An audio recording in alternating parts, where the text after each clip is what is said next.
Jen Rosati and Dawn Staley and all those folks that Sheryl Reeve, who had a hand in Caitlin Clark not making Team USA last year in the Olympics. It looks like they may be now. Sheryl Reeve's still there, but the actual. Okay, let's be real. There's a serious concern brewing that the WNBA media establishment and Team USA are terrified of Caitlin Clark, and why wouldn't they be? The same people who tried to shut her out are now watching their own power fade faster than a missed layup. I can promise you this is going to get messy because Sue Bird just changed the entire game. So let's break down this absolute meltdown because the WNBA elite who barred Clark from the Olympics are not handling the destruction of their little social club very well. The WNBA elite who barred Clark from the Olympics are now watching their own power fade faster than a missed layup. I'll tell you what we're not going to do. We're not going to allow that. Can we just like call a spade a spade? Racism has been impacting the WNBA well before this year. This is not a new thing. Sure. This is, and in that way, I do think Caitlin's being used as a pawn. Mm-hmm. Caitlin didn't bring racism to the WNBA. This has been happening. And that, I think, is what's been such a shock for all of us, that other people are surprised by this. Mm-hmm. We've been trying to tell you. And once again, for so long, as a player, I would almost joke. I'd be like, I would have loved to have shut up and dribble. Mm-hmm. In so many ways, I would have loved to have been valued as a basketball player. I would have been loved to have been spoken about just for my play. Mm-hmm. I think. And let's not pretend for a second that Clark was left off the Olympic team because of lack of experience. That was a straight up lie. It was all about favoritism and politics.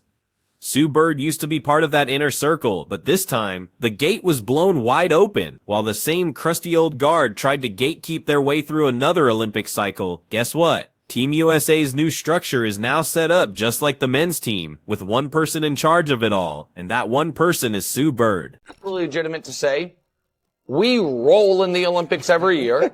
We can afford having, someone who's the 20th best or 24th best instead of the 12th best, because of what it would potentially do to grow the game. That's legitimate. And I also think that door somewhat got open brew by Diana Taurasi's inclusion. So Diana, and we can show you their numbers. They're having a shockingly similar season. So points and rebounds basically identical. Field goal percentage is identical. Caitlin has way more assists and way more turnovers to go along with it. Diana has very few assists, very few turnovers. So Caitlin's not yet in her prime. Diana's past her. What's even wilder is that Sue Bird was openly backing Clark, while the other old heads were too busy desperately clinging to the past. Now let's be clear, Sue might have some interesting political connections. We see you, Megan Rapinoe, but she has always been brutally honest when it comes to basketball. And she knew Caitlin Clark deserved to be wearing red, white, and blue. When Clark got snubbed for Paris 2024, it wasn't just the fans who lost their minds. Adam Silver, the actual commissioner of the NBA, went on record and called it a huge mistake. This isn't some random fan on Twitter. This is the most powerful voice in the entire basketball world, calling out the Olympic Committee. Sue Bird won 4 WNBA championships. She was an All-Star 13 times, one of the more decorated basketball players in history, and also 5-time Olympic gold medalist, just named USA Basketball Women's National Team Managing Director. That's a hell of a title there. Is that on your business card? And what exactly does that mean, Sue? Need like a business index card at this point or whatever. Managing director. It's basically what Grant Hill did for the men's team. So like a GM. And he wasn't the only one. Basketball executives, marketing teams, and even casual sports commentators were all saying the same thing. You just fumbled the bag. You wasted all the momentum and threw away a massive audience. Instead of turning women's basketball into a global phenomenon, we got Diana Taurasi frantically searching for her car keys. Taurasi, by the way, did next to nothing in the last Olympics. We're talking 2 points in one game and 0 impact in another. And this is who they picked over Clark, who is already making more noise than the entire USA squad combined. Why? Because the committee, led by people like Jennifer Rosati and Dawn Staley, blocked Sheryl Reeve from picking the best players. They got slammed for protecting their gatekeeping medals and making sure no newcomer could disrupt their little clique. But now, with Sue Bird replacing that entire decision-making staff, Caitlin Clark's name is suddenly back in the Olympic conversation, and you can practically smell the panic coming from ESPN and WNBA Twitter. I'm gonna guess she'll probably be on the next Olympic team. Just guessing. I mean, TBD. Here's the situation. While all the naysayers were busy criticizing Clark for missing an Olympic camp, Sue Bird was watching her completely change the sport.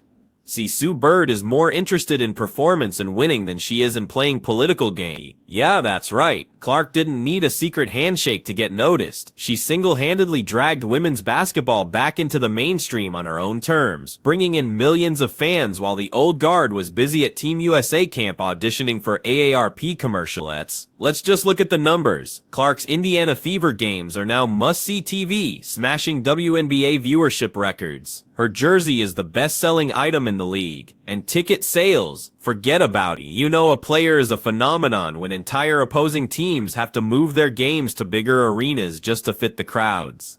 That's Clark. But somehow she wasn't ready for the Olympics. The truth is, they never wanted her on that team because they knew exactly what it meant. She'd outshine the veterans. She'd be the main attraction. She'd expose some of their sacred cows. They couldn't risk it, so they buried her, made up excuses, and pretended experience was the key to bringing home gold with Teresi. And let's be real about what that did. It didn't just cost Clark a medal, it might have cost her a legacy. Without Paris 2024, she now has to wait another 4 years to even start her Olympic career, making it almost impossible to ever break Teresi's records, which, let's be honest, was probably the point all along. But karma moves fast, and Sue Bird isn't playing their gatekeeping games. Her first move as managing director was to fire the old committee. Her second move, restructuring the entire selection process to be like the NBA's one vision, one decision make. Caitlin Clark is the main reason for that change. The WNBA media is trying to act cool, but you can smell the fear. The cozy echo chamber they built just exploded, and the same people who mocked Clark are now realizing their time is up. They said Clark wasn't ready, but the truth is they weren't ready for her. And let's not pretend this is just about Clark. The next generation, Angel Reese, Paige Beakers, they aren't here to play politics. They're here to win, even if that means pushing the old guard to the sideline. Sue Bird sees it,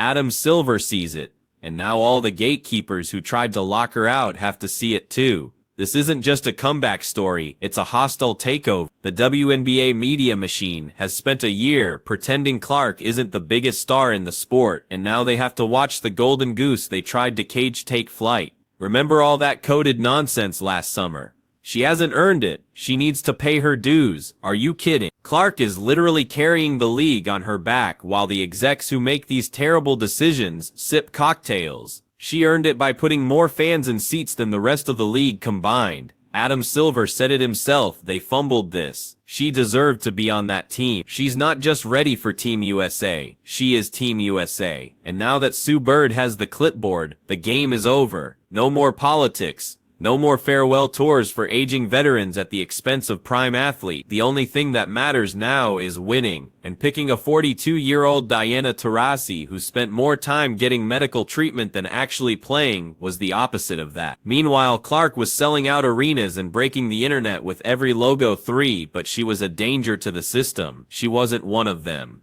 She didn't kiss the rings. She was too young, too popular, and worst of all, too good. They knew if she got on that court, she would take over, and the old guard would be exposed. So they shut the door. But Sue Bird just kicked it wide open. And it's not just Clark fans celebrating. It's everyone who is sick of watching the league get held back by favoritism. Under this new system, the best player actually has a chance. Let's talk business.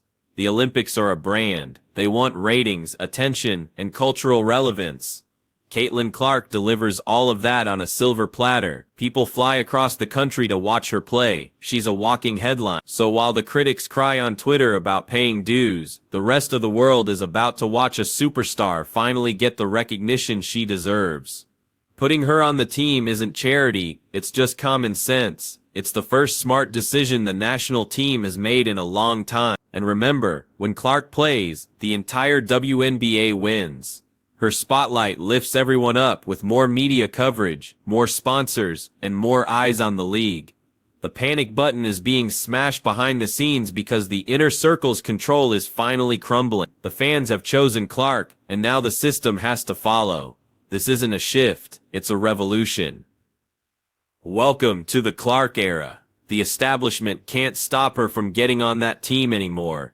The excuses are gone. The committee is toast, and Sue Bird is leading the charge. They can't lock the door this time because Caitlin Clark is already inside. Team Clark 20. So if you agree, smash that like button, subscribe, and drop a comment below.